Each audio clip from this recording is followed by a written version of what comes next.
What's up, guys? You've seen my video probably about, what was that, 2016, I think, about my Polaris 2015 570. Still got it. As you can see, it's snowing like crazy. Got about 6 inches. I'm just doing a, what is it? I guess a 5-year review on it. So obviously, very minor adjustments to a new blade, as usual. New plow shoes. New couple winch brackets. New shear pins. But other than that, I'd say maybe about $500 put into the plow for 5 years. So it's not bad at all.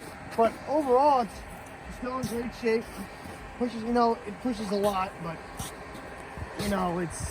it's not like a truck where you have, this weighs about 1,000 pounds with a person on it, with including the plow. Maybe a little bit more, maybe 1,100. But it's not too bad. It still pushes, as you can see. The giant snow thing that I moved.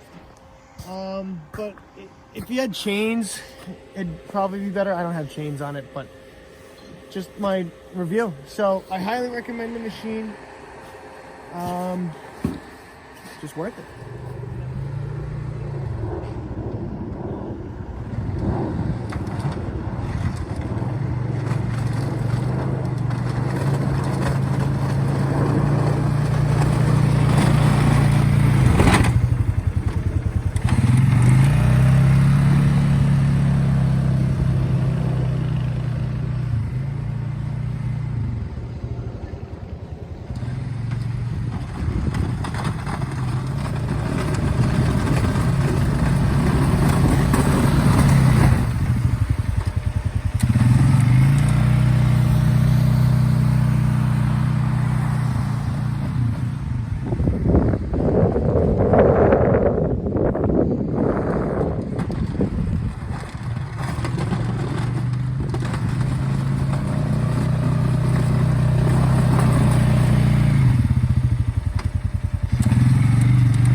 Yeah, two minutes right now. 2 minutes like that. Grab yourself a machine like this. You're definitely out there plowing. You could do so many driveways. You could do sidewalks with it. It's very well worth it, especially with that metal blade.